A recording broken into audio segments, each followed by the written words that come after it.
Genesis chapter 25. Other descendants of Abraham. Abraham married another woman whose name was Keturah. She bore him Zinran, Joksan, Medan, Midian, Ishbak, and Shua. Joksan was father of Sheba in Dedan, and the descendants of Dedan were Ashurim, and the Letushim, and the Leumim. The sons of Midian were Ephah, Epher, Hanok, Abida, and Eudah. All these were Keturah's descendants. Abraham left everything he owned to Isaac, but while he was still alive, he gave presents to the sons his other wives had borne him. Then he sent these sons to the land of the east, away from his son Isaac. The death and burial of Abraham. Abraham died at the ripe old age of 175. His sons Isaac and Ishmael buried him in the Machpelah cave, in the field east of Mamre that had belonged to Ephron, son of Zohar the Hittite. It was the field that Abraham has brought from the Hittites. Both Abraham and his wife Sarah were buried there. After the death of Abraham, God blessed his son Isaac, who lived near the well of the living one who sees me. The descendants of Ishmael. Ishmael, whom Agar, the Egyptian slave of Sarah, bore to Abraham, had the following sons, listed in order of their birth: Nebaioth, Kedar, Adbeel, Mibsam, Mishma, Duma, Massa, Adad, Tema, Jetur, Naphish, and Kedema. They were the ancestors of 12 tribes, and their names were given to their villages and camping places. Ishmael was 137 years old when he died.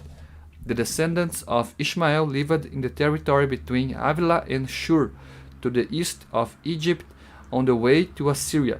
They lived apart from the other descendants of Abraham. The birth of Esau and Jacob. This is the story of Abraham's son Isaac.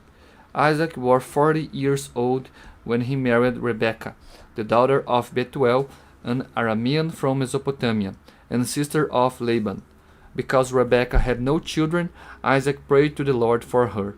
The Lord answered his prayer, and Rebekah became pregnant. She was going to have twins, and before they were born, they struggled against each other in her womb. She said, "Why should something like this happen to me?" So she went to ask the Lord for an answer. The Lord said to her, "Two nations are within you. You will give birth to two rival peoples. One will be stronger than the other. The older will serve the younger." The time came for her to give birth, and she had twin sons. The first one was Hadish, and his skin was like a hairy robe, so he was named Esau. The second one was born holding on tightly to the heel of Esau, so he was named Jacob. Isaac was 60 years old when they were born. Esau sells his rights as the firstborn son. The boys grew up, and Esau became a skilled hunter, a man who loved the outdoors, but Jacob was a quiet man who stayed at home. Isaac preferred Esau because he enjoyed eating the animals Esau killed, but Rebekah preferred Jacob. One day, while Jacob was cooking some bean soup, Esau came in from hunting. He was hungry and said to Jacob, "I'm starving. Give me some food. Give me some of that red stuff." This is why he was named Edom. Jacob answered, "I will give it to you if you give me your rights as the firstborn son." Esau said, "All right, I'm about to die. What good will my rights do me?" Jacob answered, "First make a vow that you will give me your rights." Esau made a vow and gave his rights to Jacob. Then Jacob gave him some bread and some of the soup.